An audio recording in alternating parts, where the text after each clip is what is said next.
Hello दोस्तों, कैसे हैं आप सभी लोग। तो दोस्तों, आइए लर्निंग की एक और वीडियो में आप लोगों का स्वागत है। तो आज हम जो है बंधन बैंक देख रहे हैं और बंधन बैंक में हमने जो चार्ट लिया है वन डे के कैंडल पे हमने ये ओपन कर लिया है।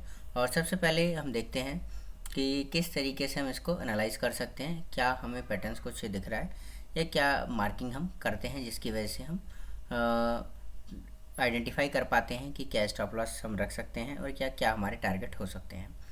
तो अभी देखते हैं सबसे हाईएस्ट की अगर बात करें तो टॉप जो रहा है 740 रुपये के आसपास इसका टॉप रहा है।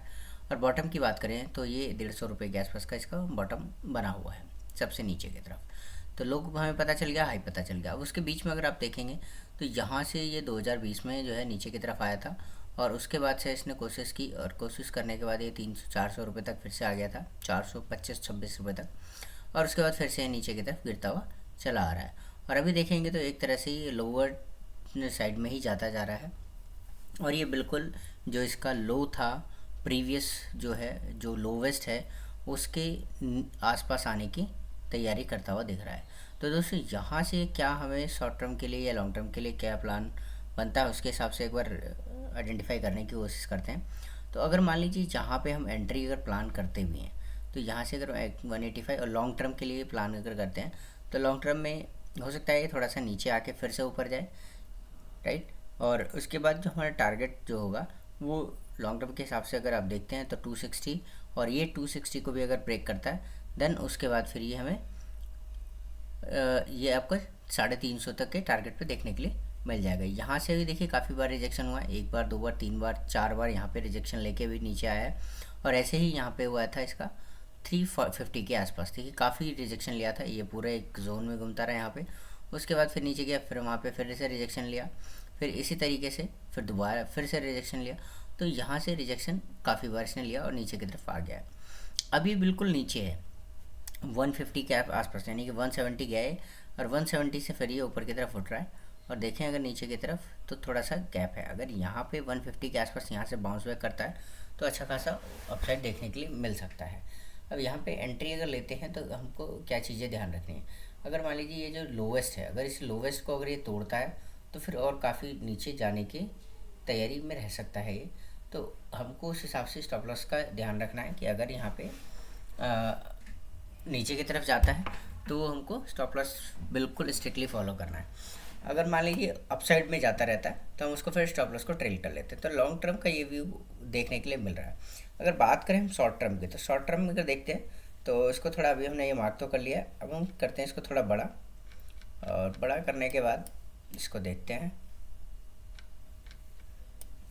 ये देखिए, तो कुछ इस तरीके का व्यू देखने के लिए हमें मिल रहा है। देखिए, तो यहाँ से अगर आप देखें तो ये 263 के आसपास, ये देखें यहाँ से नीचे गिरा काफ़ी अच्छा, फिर ये नीचे की तरफ ही गिरता हुआ जा रहा है। यहाँ पे इसने फिर से कोशिश की उठने की, बट ये जो है इसका अगर आप देखेंगे तो यहाँ पे 200 के आसपास आया और उसके बाद फिर से इसने प्रॉपर रिजेक्शन लिया और एकदम से नीचे की तरफ आ गया है। और यहाँ से फिर ये उठने की कोशिश कर रहा है, बट अगर आप देखेंगे पिछले 3 दिन में, तो 3 दिन में देखिए जो कैंडल है बिल्कुल फ्लैट सी कैंडल्स बन रही हैं, ठीक है। तो बॉडी को स्ट्रांग नहीं दिख रही है यहाँ पे।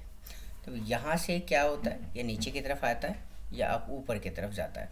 तो यहाँ पे अभी जो है मुझे लगता है कि यहाँ पे तो प्लान नहीं करना चाहिए कि 180, इसको पहले देखना चाहिए कि क्या ये अप साइड निकलेगा या डाउन साइड। अगर ये डाउन साइड की तरफ आता है, ये नीचे की तरफ, और इसके ऊपर से ही अगर रिजेक्ट रिटर्न करता है, यहाँ से मान लीजिए यहीं से वापस मुड़ जाता है अपसाइड की तरफ, तो यहाँ पे हम एंट्री प्लान कर सकते हैं और फिर उसके बाद शॉर्ट टर्म के लिए एक स्विंग ट्रेड के लिए भी देख सकते हैं।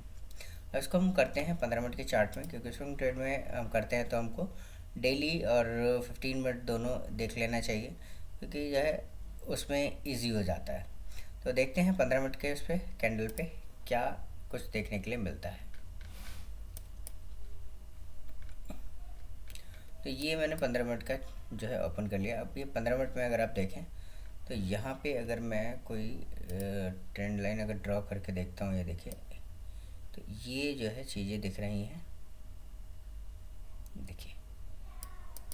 तो ये जो ट्रेंड लाइन बन रही है, इस ट्रेंड लाइन को अगर मैं देखूँ, ये तो यहाँ से ये टच हुआ, इसके बाद देखिए ऊपर की तरफ निकल गया, फिर ये ऊपर आया, अब यहाँ से फिर ये नीचे आया और इस ट्रेंड लाइन को ही टच करते हुए ऑलमोस्ट ये फिर से वापस निकल रहा है। अब ये अगर यहाँ से यहाँ से इसको ही टच करके अगर अपसाइड जाता है तो हमें यहाँ से 5-6% का मूव आराम से देखने के लिए मिल सकता है। तो यहाँ से अगर अपसाइड अगर निकलता है तो हमको ये जो टारगेट है ये 189 90 के जो टारगेट है ये, और इसके बाद फिर अपसाइड अगर आप देखें तो हमें 200 का टारगेट देखने के लिए आसानी से यहाँ पे मिल जाएगा। तो अगर 200 के आसपास का टारगेट आ जाता है तो हमारे 6-7% आराम से इसमें बन सकता है अगर यहाँ से मूव हो जाता है तो स्विंग ट्रेड में हम 5 से 6% अगर प्रॉफिट हमको मिलता है with in 3-4 days 5 days 7 days में तो बेस्ट होता है और हम लेके निकालते हैं। तो ये हमारा व्यू है। अब इसके बाद क्या है कि साथ के साथ हम देखते हैं इसका थोड़ा सा फंडामेंटल भी क्या है। तो अभी अगर आप देखें करंट प्राइस 185 पे चल रहा है इसका, और हाईएस्ट की बात करें तो 272 है 52 वीक में, और 170 लोवेस्ट है। तो लोवेस्ट के बिल्कुल आसपास ही चल रहा है, और लोवेस्ट भी बिल्कुल अभी बना है, ये लो जो बना है 52 वीक लो उससे थोड़ा सा अपसाइड पे है। मार्केट कैप भी ठीक ठीक है, लगभग 30,000 करोड़ का मार्केट कैप है। स्टॉक का पी की बात करें तो 9.97 है, बुक वैल्यू 122, और डिविडेंड यील्ड जो है 0.81% की है। फेस वैल्यू जो है इसका 10 रुपीज़ का है, राइट। तो ROE की बात करें हम तो 11.9%, और ROCE जो है रिटर्न ऑन कैपिटल एम्प्लॉयड आपका 6.67%, रिटर्न ऑन इक्विटी हमारा ऑलमोस्ट 12% के आसपास का देखने के लिए मिल रहा है इसमें। अब आ जाते हैं नीचे की तरफ। तो इसके जो है अगर बात करें हम तो पीयर कंपैरिजन में HDFC bank, ICICI, axis, Kotak Mahindra, IndusInd, IDBI, yes bank, बंधन बैंक, ये जो है इसके पीयर बैंक कंपैरिजन में बैंक्स हैं। तो इसके कॉम्पिटिटर ये हैं, राइट। इसके नीचे अगर हम बात करें क्वार्टरली रिजल्ट की, तो क्वार्टरली रिजल्ट अगर आप देखें तो क्वार्टरली रिजल्ट में भी काफ़ी सुधार देखने के लिए मिल रहा है। अगर आप देखें तो लगभग मार्च से अगर हम करते हैं 2023 से, तो मार्च में 4,200 करोड़ का रेवेन्यू था, फिर 4,500 करोड़ का हुआ, फिर सितंबर में 4495, ऑलमोस्ट 4,500 के आसपास आ गया, और अभी दिसंबर में देखें तो 4,665 करोड़ के आसपास का इसका रेवेन्यू रहा है। इंटरेस्ट भी अगर देखें तो इंटरेस्ट भी बढ़ा है। इसके बाद एक्सपेंसेस देखें तो एक्सपेंसेस 1,900 करोड़ 2036, 2,099 करोड़ का, तो ये एक्सपेंसेस रहे हैं। बात करें प्रॉफिट की तो नेट प्रॉफिट तो अगर आप देखेंगे तो नेट प्रॉफिट आ रहा है, राइट। 721 करोड़, 721 करोड़, फिर 733 करोड़ दिसंबर का भी आया है। तो एकदम कंसिस्टेंटली एकदम चल रहा है लगभग उसी के आसपास में, तो ना ही बहुत डाउन है ना ही बहुत अप दिख रहा है। अब बात करते हैं रेवेन्यू की, तो रेवेन्यू यहाँ पे प्रॉफिट एंड लॉस देखते हैं P&L। तो P&L में जो मार्च में जो रिपोर्ट हुआ था 15,905 करोड़ रेवेन्यू, और अभी की बात करें करंट में तो 17,949 करोड़ ऑलरेडी हो चुका है। इंटरेस्ट की बात करें 6,645 करोड़, यहाँ पे 8,000 करोड़ का इंटरेस्ट आ चुका है। एक्सपेंसेस 8,693 करोड़ के थे, और अभी तक 8,000 करोड़ के लगभग यहाँ पे एक्सपेंसेस हो चुके हैं। बात करते हैं नेट प्रॉफिट की, तो नेट प्रॉफिट जो है 2,195 करोड़ का रहा था 2023 में जो रिपोर्ट हुआ, और अभी तक की अगर बात करें तो 3,000 करोड़ के आसपास पहुंच चुका है अभी। अब आते हैं नीचे की तरफ, तो यहाँ पे देखिए रिजर्व जो है, रिजर्व भी जो है इनका बढ़ रहा है। तो 15,798 था, 15,770 हुआ, कुछ यहाँ पे कम हो गया था। फिर उसके बाद अगर आप देखें मार्च 2023 में तो यहाँ पे 17,973 करोड़ का रिजर्व भी आ रहा है। बोरोइंग है 1,32,780 करोड़ की, और बात करें तो अदर लाइबिलिटीज़ जो हैं वो 3,400 करोड़ की हैं, ठीक है। तो ये चीज़ें अगर आप देखें तो टोटल एसेट की बात करें तो फिक्स्ड एसेट जो है इनके पास 509 करोड़ का है, CW पे 340 करोड़, 32,000 करोड़ के इन्वेस्टमेंट भी है, और अदर एसेट्स में 1,22,000 करोड़ का ये आ रहा है। तो ये हमारा बैलेंस शीट हो गया है, ठीक है। तो ये सारी चीज़ें अब देखते हैं हम share holding pattern. Share holding pattern की बात करें तो प्रमोटर्स के पास 39%, ऑलमोस्ट 40% है। 31% आपके जो है DIS के पास है, और सॉरी FIIs के पास, और 12%, 12.5% जो है DIS के पास है।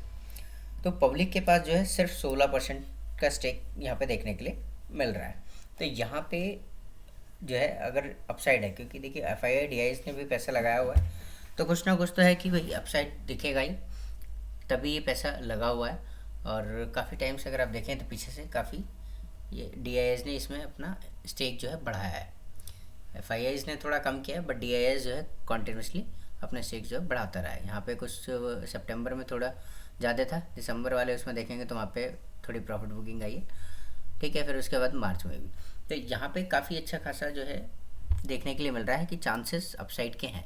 तो यहाँ पे इसके अकॉर्डिंग, क्योंकि जब भी हम कभी भी एनालिसिस करते हैं तो हमको दोनों ही चीज़ें थोड़ी देख लेनी चाहिए। अगर आप नए हैं तो बहुत ज़रूरी है, और ऐसे देख के उसके बाद थोड़े थोड़े डिसीजन लेते हैं तो सीखने के लिए अच्छा रहता है, और आपके जो है चीज़ें गलती होने के चांसेस बहुत कम हो जाती है। तो इसी तरीके से कोई भी अगर आप स्टॉक लेना चाहते हैं तो उसको पहले देखिए, एनालाइज़ कीजिए, जहाँ जितना भी हो सकता है आप इस तरीके से एनालाइज़ कीजिए, और उसके बाद उस पर फिर जो है इन्वेस्टमेंट प्लान कीजिए।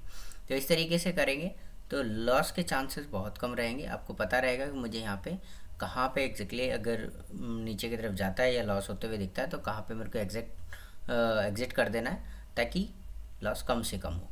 तो इसी तरीके से जो है प्रॉफिट के लिए भी है कि आपके टारगेट जो है, आपको टारगेट डिसाइड करने हैं। अगर टारगेट आपका मिल जाता है तो आप निकल सकते हैं, या फिर आप स्टॉप लॉस को ट्रेल करते जाना है। आपको प्रॉपर ध्यान जरूर रखना है, आपका टारगेट जो भी है वो आता है निकल लीजिए, प्रॉफिट बुक कर लीजिए। कि प्रॉफिट बुकिंग जो है बहुत ज़रूरी है। अगर प्रॉफिट बुकिंग नहीं करते हैं तो हम अच्छा मार्जिन नहीं बना पाते, क्योंकि प्रॉफिट बुकिंग करेंगे तभी हमको पैसा जो है मिलेगा, प्रॉफिट हमें मिलेगा। तो इसी तरीके से टेक्निकल्स फंडामेंटल्स दोनों देखिए थोड़ा थोड़ा, और चीज़ों को समझ के उसके बाद जो है कोई भी इन्वेस्टमेंट कीजिए। तो आज की वीडियो में इतना ही। अगर आप नए हैं तो चैनल को सब्सक्राइब कर लीजिए, और जो है शेयर ज़रूर कीजिए, ताकि औरों को भी इसका बेनिफिट मिल सके। Thank you.